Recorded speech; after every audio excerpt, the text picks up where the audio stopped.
Guys, what's up and welcome back to my channel and welcome to today's video. So we're going to be using nothing new in today's video and I'm going to be creating a full face look using old favorites. So these are products that I used to be obsessed with, products that I used to use like literally every single day, but that I don't really tend to reach for anymore. I'm excited to revisit them, retry them and see if I can kind of rekindle that old flame and hopefully rediscover what I was so obsessed with, with each of these products, and maybe I might start using them every single day again. So if you were interested in hanging out with me, playing with a bunch of old makeup favorites, then please stick around. Obviously, if you are new here, make sure to hit the subscribe button and the notification bell, and let's jump straight into the video. Now, just quickly before I start doing my makeup, I have a very, very exciting announcement, guys. I have teamed up with one of my favorite brands, Spotlight, to do a huge giveaway. Spotlight Oral Care is a really amazing dental care brand. You guys have heard me talk about the toothbrush before. This is their Sonic toothbrush. I'm obsessed with it. I've been using it for probably, I feel like it's like about 7 months now. I love it. You've seen me talk about it before, but I have teamed up with Spotlight today to give away a whole year's supply of Spotlight products and also an Invisalign treatment. So basically this is a giveaway to completely transform someone's smile. I am so excited about this. If you're not familiar with Invisalign, basically it's like an invisible braces treatment. So it straightens your teeth and it does it in a way that's actually a lot less painful than regular braces, less invasive than regular braces, and they're invisible. So, it doesn't interfere with kind of like your everyday life. I'm so excited about this. Now, entry is really easy. All you have to do is click the link in my description bar and enter the giveaway that way. That's all, that's really all that you need to do. So if you are somebody who is wanting to transform your smile completely and you want to, start 2021 with a brand new smile, straight teeth, white teeth, healthy teeth, and try a whole year's supply of Spotlight products, then click that link down below and good luck to everyone. All right, moving into the makeup now. First, I'm going to start out with the Beauty Blender, the Leveler Primer. I was obsessed with this when it first came out, but to be fair, I've got so many primers. I've honestly got a huge drawer full of them and I just don't find myself reaching for this. I do seem to remember that it made my skin really smooth and it also helped my foundation last a lot longer, but it did it without, how normally like silicone, like pore minimizing primers are usually like really slippery and they interfere with how long your makeup lasts. Like it did both really well. So I'm just going to apply that at first, sort of just warming it up, and then I'm going to start applying it to my skin. Yeah, it does feel really nice and lightweight, this one. Yeah, I'm honestly not sure why I stopped using this. It's really nice. That drawer is like a black hole. Like if things are at the back, they don't see the sun ever.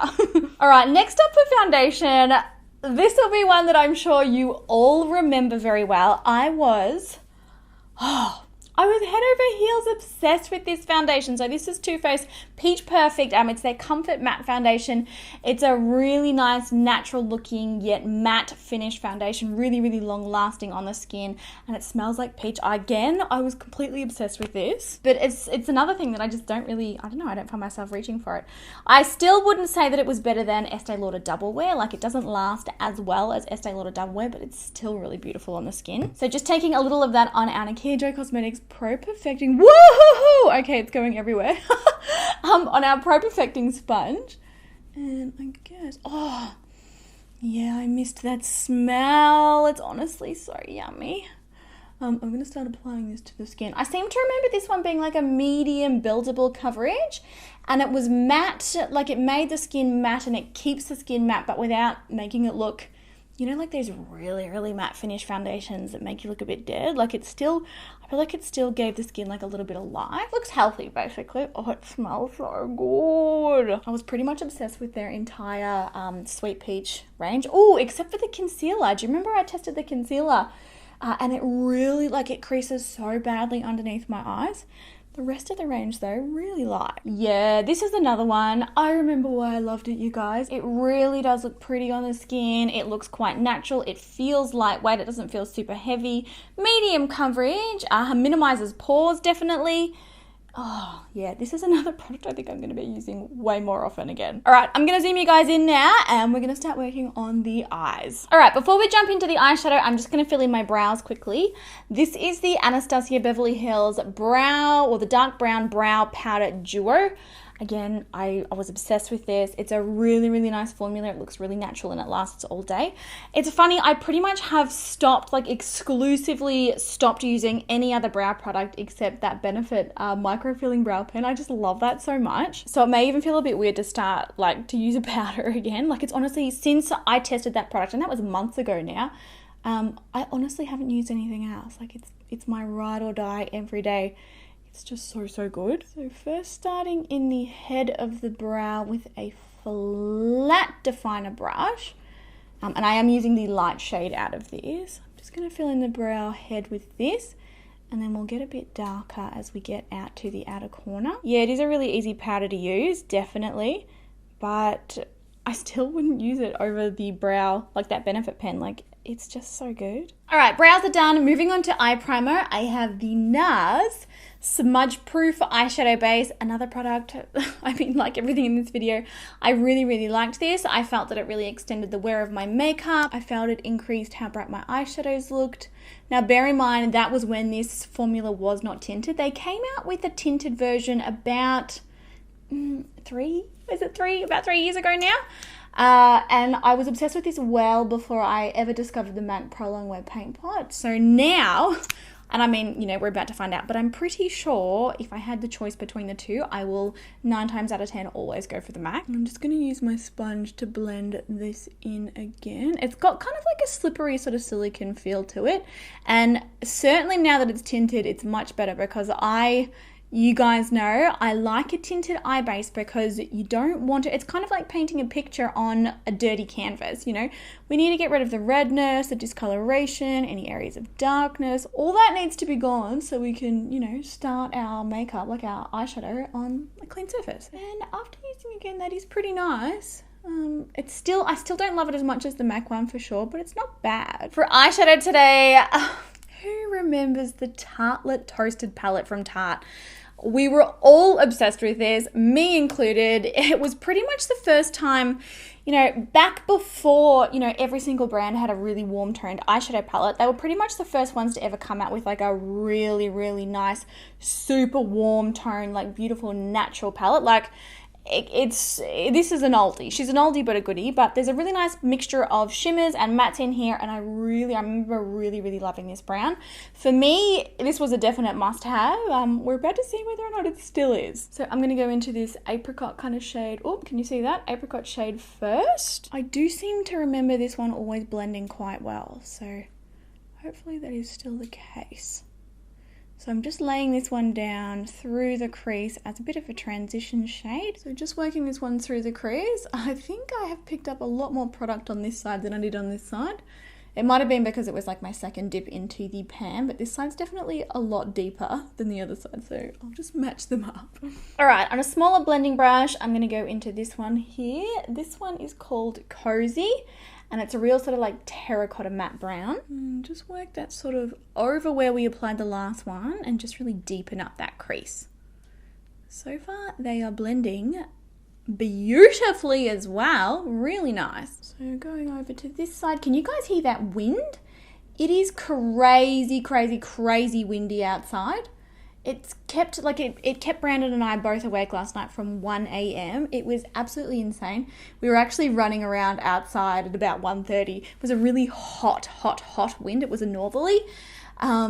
Running around outside just watching the carnage. It was crazy. Like, I do think that last night was the strongest wind that I've ever experienced myself.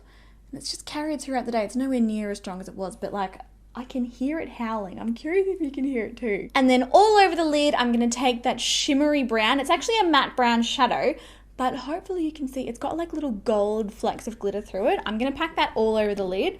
I seem to remember loving this shadow. And I mean, a couple of other brands have this kind of formula now, but when this palette came out, they were sort of like the first ones. We were all like, ooh, a matte shadow with glitter. I remember it like it was yesterday.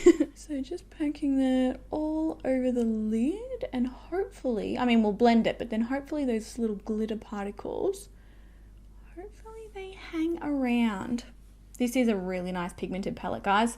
So far, it's just been really easy to use, honestly. So after I've blended that out, I'm just going back in with the same shadow to get those little glitter particles to stay on my eye. Oh, that's really pretty. Then through the lower lash line, I'm going to take Latte, which is a medium matte brown. And that's pretty much going to be the eye look all done. So I'll quickly finish the other eye off camera and then I'll come back and we'll go back to working on... Oh, actually, no. I've got an old mascara that I used to be obsessed with. I'm curious to see if I'm still obsessed with it. All right, eyeshadow is done. I did end up also adding a little bit of the shimmer from the palette just on the inner corner. But yeah, overall, the Tartelette Toasted palette, oh, it's a beautiful palette. And yeah, for very good reason, I was obsessed with it and I still am. Now for mascara, I've got the Maybelline Lash Sensational. I was obsessed with this for years and years and years and years and years. It's got a little curved kind of rubbery bristle brush.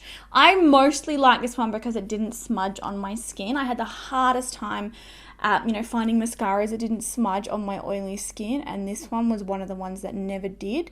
It doesn't really do anything, sensational for my lashes, but it doesn't smudge, so I really, really like it. I don't have any old lashes, but I pretty much exclusively only wear lashes from my brand, Nikkia Cosmetics. I've got very sensitive eyes and also smaller eyes, and ours are all pretty much specifically made for those purposes. I can't stand wearing other lashes now, so I don't have an old fave for lashes, but I will be popping some lashes on off camera. I'll show you which ones I'll use. This is our day to night multi-pack, and I'm thinking I might use the middle pair here. They're like a really soft, fluffy pair with an invisible band. So yeah, I'm gonna finish this mascara off camera and then I'll pop lashes on and I'll be back. All right, lashes are on and I'm gonna move back onto the skin. I've got the NARS Radiant Creamy Concealer. I still use this concealer fairly regularly. It's certainly not the first one that I reach for. Typically I'll go for Tarte Shape Tape definitely over this one, or the Too Faced Born This Way one, because they're both like right at the top of the list of my favorites. But it is a really beautiful concealer.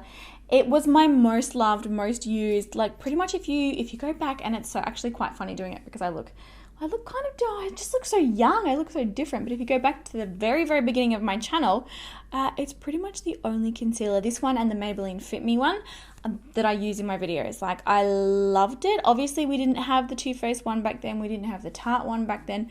Things were a little bit different, but yeah, it is a lovely, lovely formula. I've just got other ones that, I don't know, I seem to use more. So blending that one in with the sponge. Now the powder that I have to show you today, like the setting powder, isn't actually a setting powder. It's actually a finishing powder. So I am going to quickly set my makeup because I've got a bunch of stuff to do today and I need my makeup to last. But I did always used to use it in conjunction with a setting powder. But yeah, I will quickly set my makeup down so that it stays in place. I'm obviously going to be using my own setting powder. It's my Ride or Die. It's the only one, like out of all of my powders now, that I'm completely obsessed with. So I will use that quickly. And then I'll show you this finishing powder. Again, another product that I used to use literally every single day. Like literally every single day. All right, skin is set down and I do feel like it is looking quite smooth. The concealer and the foundation together, they're a good match. So the powder that I am talking about is this one from Hourglass, and it is their ambient lighting powder in the shade Dim Light. I used to, and if you've been here since the start, you will remember, I used to use this all the time. Basically, the idea behind these powders is they are sort of soft focus finishing powders, so they won't actually set your makeup down, but they make the skin look like certain ambient lighting conditions. So this one is dim light. So you know how when you're in dim light, your skin looks really smooth, it looks really perfect. Basically, the idea is that it creates that on the skin. It's basically like a blurring powder. So picking this one up on a large fluffy brush, pretty much all you do is dust it onto the skin. Now remember not to wipe. We don't want to move anything underneath, so just tap it onto the skin. You want to use a big fluffy powder brush, and it's probably going to be a little bit hard to see in the studio lights, but certainly it just gives the skin like this really perfect blurred kind of a look. I mean, the setting powder honestly does an awesome job of that anyway, like that's what it's designed for too. But yeah, I was obsessed with this because I didn't have products like back then, or I hadn't discovered yet products back then that actually worked to minimize my pores. I've got quite large pores. I've got a lot of texture on my skin. So yeah, this powder was like a godsend for me, honestly. I wish I'd brought mine out earlier. I really do. All right, for bronzer, I've got one here that you may or may not remember, the Bahama Mama bronzer from The Balm. Everybody, again, was obsessed with this. This bronzer, as well as the Mary Luminizer highlighter, I'm sure you remember. It's a really nice matte bronzer. It's not too cool, it's not too warm, it's not choppy or patchy, and it lasts really well on the skin. I honestly have so many bronzer favorites now, like a lot of them are drugstore too. There's some really, really awesome drugstore bronzers available now. I feel like, you know, back when I was obsessed with this one, there wasn't really that many drugstore bronzer options around. They're all really, really pink and just way too fair to even show up on the skin. Well, either that or way too shimmery. I remember how obsessed with this one I was, and to be fair, it is just as beautiful as I remember it. Oh, that wind's taking off again. We're going to have a Wizard of Oz moment. Like, my house is going to just take off and land on the Wicked Witch. All right, for blush, I have NARS Orgasm, an oldie but a goodie. It's a beautiful coral blush with like a golden shimmer through it. Pretty much everybody knows about this one. Pretty much everybody loves it. It just looks like summer on the skin. And again, this was a blush that I was wearing like every single day. Completely obsessed with it. And to be fair, I still do use it quite regularly. It's just so pretty, and it's not too duochrome. Like, it gives your skin color and it gives your skin that glow, but it's not too duochrome where like your cheeks kind of change color as you move. I don't really like blushes that are too over the top duochrome. It's really soft. It lasts all day. Beautiful formula. Yeah, I've got no complaints about this one. She's an old favorite and she's still a current favorite. And then for the highlighter, the Becca Shimmering Skin Perfector in Opal. There was a time when I would not film a video without using this. It was my most used, my most loved. I used it on me. I used it on all of my clients. Really beautiful, smooth highlighter. But to be completely honest, I never use it anymore. The Opal shade's sort of like a champagne, but with like a bit of a coolness to it. It's not too over the top gold. Like, look how beautiful and smooth on the skin it is. They're honestly gorgeous. I just feel like I've got so many other options, and obviously I've got my own highlighting palette. Like, that's primarily the one that I use day to day. But yeah, it's a beautiful highlighter. And then finally, last but not least, from Gerard Cosmetics, their Hydro Matte Liquid Lipstick in the shade Nude. Now, I still use and love these lipsticks every single day. Still, to this day, my favorite liquid lipstick formula ever. They're just so comfortable and they don't feel dry and they just last really, really well. But this particular shade Nude, it's a much more sort of warm tone nude kind of a color. I typically now go for more pinky tone kind of nudes, but this was like my ride or die when I was doing like really dark smoky eyes and a super pale nude lip. For me now, I'll typically go for something a little bit deeper and also like a little bit more pink. But yeah, the formula is awesome. I do also still have that discount code with Gerard Cosmetics, guys, if you're interested in using it. The code is JOY and it will get you 30% off. Yeah, see, now that I'm like a little bit older, I feel like this color, it's a little bit too pale for me. My favorite shade from them now is Mile High. But certainly if you're a fairer skin tone than me, this will look beautiful. But there you go, guys. This is the finished look. I'm quite happy with how everything came out. Majority of these products, I can totally see me using them, you know, every day. Again, certainly that Tarte eyeshadow palette's just beautiful. This Too Faced foundation is awesome. I honestly don't know why I stopped using it. It's so light on the skin, but it still gave that really sort of natural matte finish, and it honestly smells amazing. But yeah, I had a lot of fun revisiting old favorites. It's always interesting to go back and see what you think after things have changed. You know, there are new products that come out all the time, and a lot of these products, like, you know, I loved them like 5, 6, 7 years ago. Probably even more than half the products that I have now didn't even exist. So yeah, I found these were really, really fun. But I would love to know what you think, guys. So please let me know in the comments, you know, have you got any old faves that you were obsessed with years ago, or were any of these your faves? I'd love to know if the same thing has happened for you and you've kind of just stopped reaching for them, stopped using them. Yeah, I'm really happy with how everything turned out there. Let me know what you think of the look. I love the eyeshadow look. So pretty. Actually be perfect for Christmas coming up. Oh, I'm so excited for Christmas. But yeah, let me know all of your thoughts down below. I hope you're having an amazing day, and I will catch you all in my next video. Bye.